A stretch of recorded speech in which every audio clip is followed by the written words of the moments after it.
This may sound alarmist, but the conflict in Israel could soon turn into a multi-front war. This is something that we've said on Gravitas repeatedly. Curtsy, the Hezbollah, a Lebanon-based Shia Islamist group which is backed by the Iranian regime. It seems to have become the most pressing threat to Israel after Hamas. Just look at some recent developments. They're concerning, to say the least. 24 hours back, Hezbollah fired anti-tank missiles at Israel. The target was an Israeli military outpost. The attack wounded at least 4 soldiers. Israel retaliated. Hezbollah did not stop. In fact, later in the day, it launched several more missiles that targeted the Israeli army posts along the border. It has been 24 hours and the exchange of fire has not stopped. Smoke and flames are rising atop the hills near the border as Israel strengthens its military presence in the area. These attacks are being complemented by infiltrations. The footage on your screen is from Tuesday. It shows Israeli military neutralizing 4 people who tried to cross its border fence from Lebanon. But who were these people? Israel says they belong to the Hezbollah. Look at this video. They show Israeli forces striking Hezbollah targets near the border.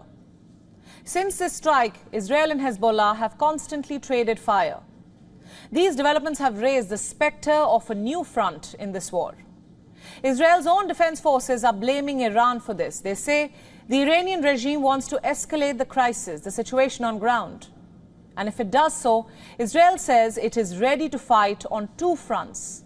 Listen to this. From our understanding, it is Iran that is interested in escalating the situation in order to challenge Israel, challenge the IDF and our activities in the south. And that is why they are using the Hezbollah terrorist organization to do so. I would warn Hezbollah to look very carefully.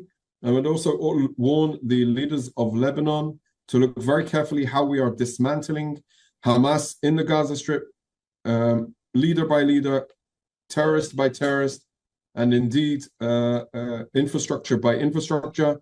We will exert a serious price if they continue to threaten and attack Israel. Nevertheless, we are prepared to fight, if needs be, on 2 fronts. We have the ability to do so. Now, this warning may just be preemptive, but Arab nations are taking it seriously. You see, on Wednesday, the Saudi embassy in Lebanon issued a statement. It called upon all Saudi nationals to leave Lebanon immediately. Allow me to quote the exact statement. The embassy of the Kingdom of Saudi Arabia to the Republic of Lebanon is closely following the developments of the current events in the southern Lebanon region, calling on all citizens to adhere to the travel ban and to leave Lebanese territory immediately for those who are currently in Lebanon. So what made Saudi Arabia say this? Does it have any kind of clue about Hezbollah's intentions, its plan? Is the war in Israel really going to expand? At this point, your guess is as good as mine. That said, back in Lebanon, Hamas officials certainly seem to be up to something. They held a press conference last evening in which they categorically said that they have more tricks up their sleeve, that their tactics so far are just a part, a glimpse of what they possess. Listen in. If this battle continues, I can tell you that all scenarios are open and what we have up our sleeves in our resistance is still not over. And what we have presented is just a part of what we possess. And we will, God willing, remain determined to remind people that this is a form of jihad or martyrdom. Some of us may be martyred, but our cause will win and our resistance will succeed. Hamas is not alone in asserting this. Similar warnings are flowing in from Iran as well. Take the case of Iran's foreign minister. He has issued a statement saying that the possibility of opening new fronts against Israel is inevitable. In case of the resumption of the war crimes of the child-killing regime of the Israelis against the non-military residents of Gaza, anything is possible. If the United Nations and political activists don't use these limited opportunities in the coming hours, the possibility of opening new fronts against the Zionist regime is inevitable. So from the Hezbollah to Hamas, to Iran. They're all saying the same thing. A new front is inevitable. And if it does open, how powerful is the group that Israel will be up against? How capable is the Hezbollah of changing the course of this war? To understand this, we'll have to understand the group itself. Hezbollah, or the Party of God, is one of the most powerful Islamist movements in West Asia. It has a powerful military wing, but also runs a political party that has considerable influence. It runs TV stations and an extensive network of businesses. These businesses bring in millions of dollars for the group every year. If we speak of numbers, Hezbollah has a force of 20,000 fighters. Most of them are highly trained and well armed. Reports say that these numbers could be rapidly expanded by calling up to 30,000 part-timers. They have the capability to augment the existing force. But these numbers flail in comparison to Israel's military and its capabilities. Plus, some analysts say that Hezbollah has too much to risk in an all-out conflict, given its political and commercial interests. So if it does get involved, it will probably be for a short and limited period. If not, Israel's allies in the Western world will also not remain quiet. Yesterday, we also told you how the IDF released an audio clip. The Israeli military claimed to have intercepted a phone call between two Hamas operatives. We don't know for sure if that was true, but if it is to be believed, it shows what bad communication can cost you. It's a modern war after all. It is fought as much on ground as up in the air, not only through rockets, but via satellites. If communication is key, then satellites are what make this key work, at least in a war. And guess who owns state-of-the-art satellites that have a history of influencing wars? No prizes for guessing, it's Elon Musk, the billionaire who takes pleasure in poking his nose in geopolitical affairs. Is he in fact the master of two wars, ravaging two different parts of the world currently? What makes me say that? This announcement by Israel. It says it is in talks with SpaceX on setting up Starlink internet services. What for? To bolster its wartime communications. SpaceX has not commented yet, but it is a US company, the same US that has pledged unbridled support to Israel. SpaceX will likely respond in positive. Isn't this what happened in the Ukraine war as well? Within the early days of the war, Ukraine's digital infrastructure was wiped out. Since then, Elon Musk's Starlink satellite has proven to be a lifeline for Ukrainians. A cluster of table-sized satellites have hovered over Ukraine, blessing its military with high-speed internet access. Ukrainian drones have relied on Starlink to drop bombs on Russian front lines. President Zelensky has regularly updated millions of social media followers on what's happening on the ground. He has held Zoom calls with global politicians, all on the back of Musk's network. But last year, when Ukraine planned a sneak attack on a Russian naval fleet off the Crimean coast, Musk ordered his engineers to turn off Starlink satellite communications. The revelation came only last month via the billionaire CEO's own biography. Later on, Musk took to Twitter to clarify, Twitter, that is now X. He writes, let me read it out for you.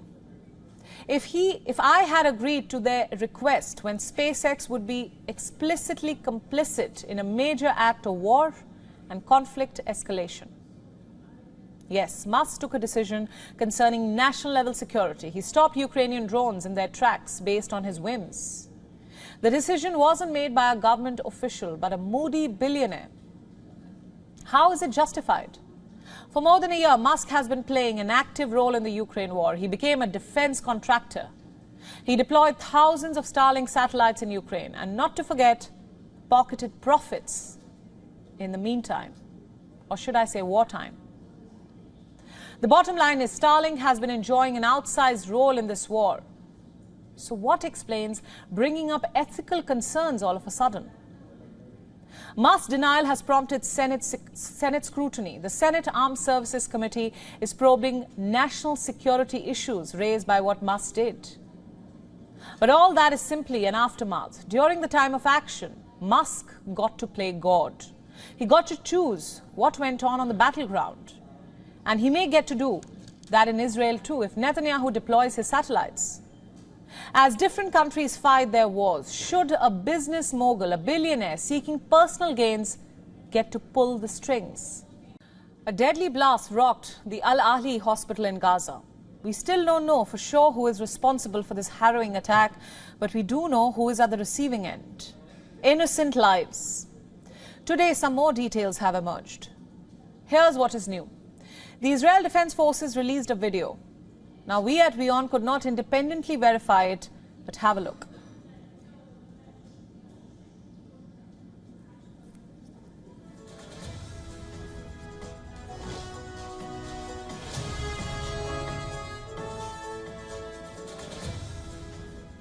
In the video, you can see what appears to be a rocket over Gaza.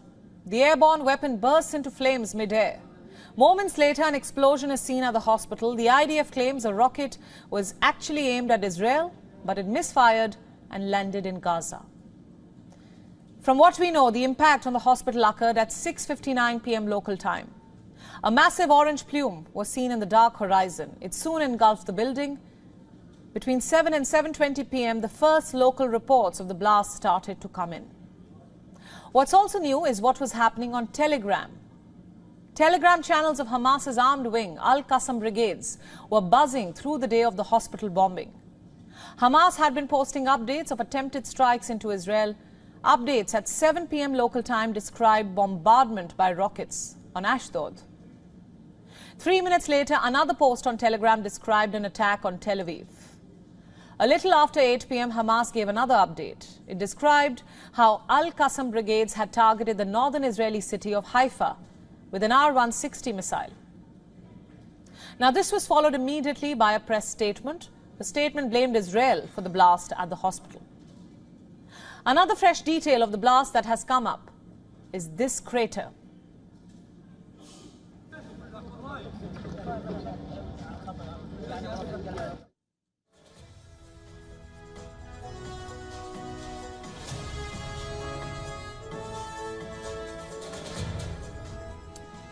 It is believed to be the impact site. Yesterday on Gravitas, we showed you the video evidence released by the IDF claiming it was not responsible for the blast. The video compared the bombed hospital with some other site hit by Israeli rockets. The Israeli military tried to highlight the difference between the two. It claimed that their weapons, especially their rockets, are high impact and that they usually create craters at the site they hit. The military said that there were no visible craters at the hospital. But now, as per the new findings, it turns out there was in fact a crater at the site. I just showed you the visuals of that crater. However, experts say that the crater is fairly shallow, that the precision-guided weapon system used by Israel in fact would have created a much deeper crater. Experts and analysts also say the damage endured by the hospital building is also not consistent with Israeli rockets, and the hole on the ground seems to have occurred from kinetic energy, potentially due to a rocket failure. So yet again, we have no answers. These are the facts that are available to us as of now. The question still stands: who bombed the Al-Ahli hospital in Gaza? In fact, this wasn't the first time the hospital was attacked. It had also been targeted last week. At that time, it sustained damage to a few floors and departments. Hospital administrators reportedly warned people about the Israeli order to evacuate the area. About 5,000 people were said to have left after the first warning. But Israel's blanket evacuation order had effectively turned the whole city into a target. So many returned to the hospital when airstrikes pummeled the neighborhood. They hoped the compound of a medical facility at least would be a safe haven. Where else could they go? Under international humanitarian law, those at war must not target medical facilities or staff. But then again, this war knows no laws, and it isn't sparing anyone.